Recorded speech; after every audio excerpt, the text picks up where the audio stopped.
What is up, diecast collectors? This is OBB, the diecast news guy, bringing you all with a brand new NASCAR diecast review on Ross Chastain's 2024 Busch Light Chevrolet Camaro for the NASCAR Cup Series and the iconic Trackhouse Racing. And if you guys are already aware that this is now my third 2024 diecast review, along with the other two Henry Motorsports diecasts that I have reviewed. By the way, if you guys haven't seen my haul video, I'd probably recommend you guys check it out because this is one of the cars that are in this haul, so spoiler alert. And by the way, this is probably the only time I actually talk about the box because who really gives a rat's butts about the box, but it is pretty standard. I will say it definitely is probably the best looking Gen 7 box that I will have in this collection, but nowhere near as those Hendrick cars that I just said earlier. But anyways, let's go ahead and start off the unboxing and the official diecast review of this Busch Light scheme driven by Ross Chastain.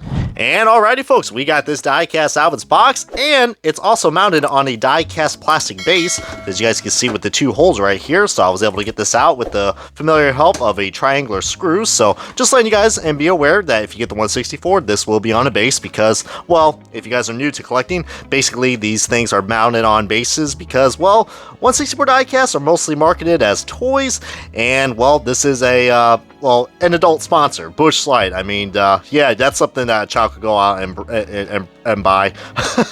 But sadly, we don't. I mean, it kind of reminds me of the days where we should have, like, could you imagine if they had a Busch Light scheme, but just, I don't know, the censored youth cars. I remember those things. That'd be pretty cool. But, yeah, anybody who is a big fan of the Busch Light scheme, you're going to notice that there is a lot of differences on this car compared to last year. I mean, of course, the obvious thing is that there is, it's back to the Chevrolet, which is pretty cool. Kind of reminds me of the days when, you know, the original Budweiser car was on board. And I said Budweiser because, yes, Busch and Budweiser are basically the same thing. Anheuser-Busch. So, yeah.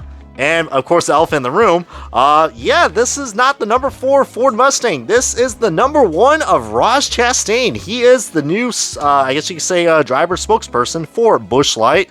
Well, I don't know, maybe they still got that guy who's, I don't know, I forgot that guy's name, but he's a guy with, like, the flannel top and the beard. But, Ross Chastain, dude, I mean, definitely an excellent choice. When we heard about this news last year, I think a lot of people were like, oh man, if he's going to be sponsored by Busch Light, you're probably like, well, are we going to get like a Busch Light watermelon car?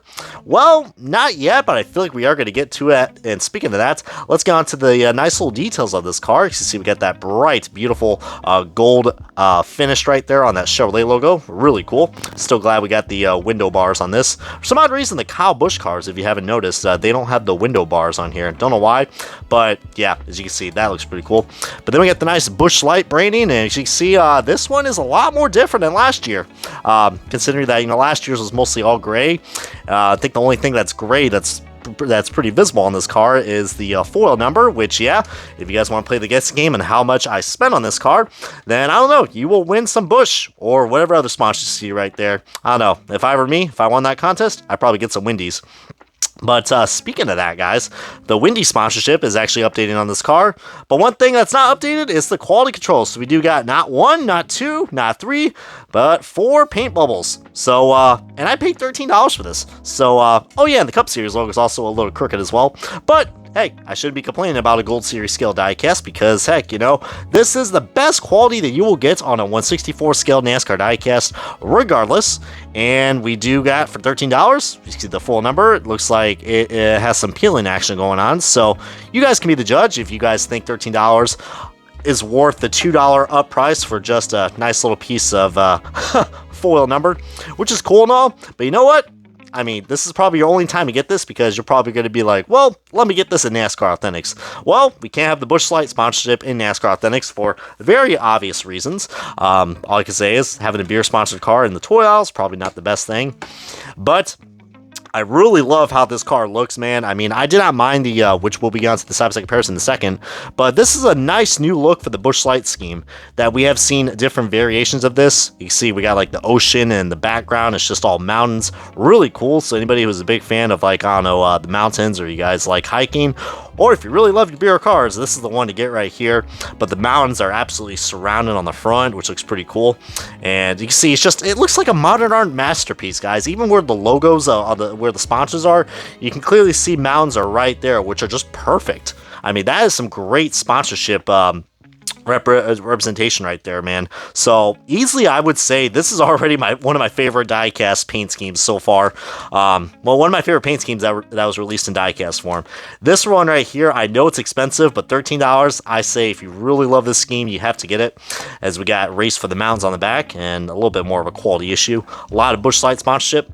Also, I think a lot of people have realized that there are different variations of this car. Not for the 164, but if you guys probably saw the advanced run of Bushwhacker, my good buddy Bushwhacker reviews, this car, I think that car actually, I think the advanced run car actually did not have the Wendy's logo because that was not sponsored till earlier.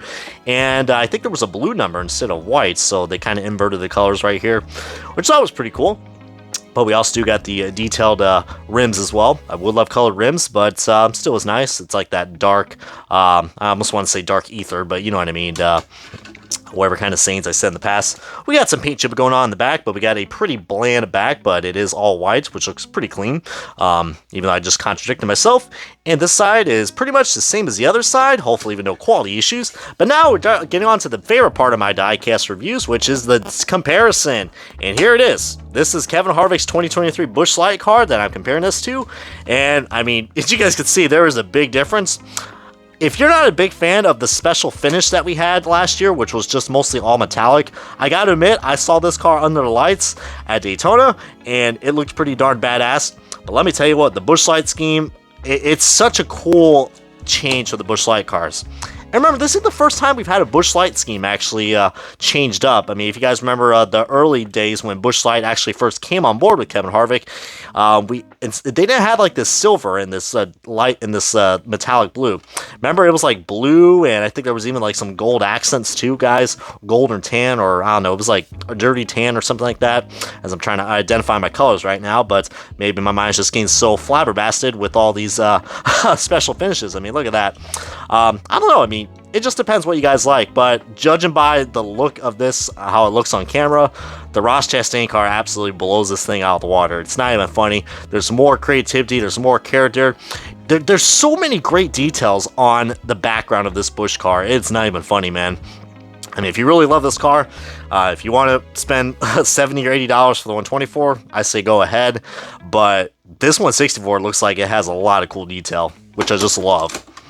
But you guys be the judge on that, as we've had a lot of cool Busch Light schemes that have already came out. Feel free to comment below which one has been your favorite. Right now, I will say it's this one, but if I had to say that after that, I'd probably say, I don't know, maybe his car that he ran in Nashville. I thought that was pretty cool. But feel free to comment below if you have anything else to share about this car, as yes, that diecast does have 2 holes in it. Oh, that's not healthy. But this is going to wrap up the diecast review of the 2024 Busch Light scheme driven by Ross Chastain, the melon man himself. Hopefully the next time I review a Busch Light car, we'll probably be having a Busch Light watermelon to chug it down with that. But this is going to wrap it up right here, guys. Thank you guys so much for watching. This has been OBB, the Diecast News Guy, and I'll see you guys next time on another Diecast review. And yeah, so long for now, everyone.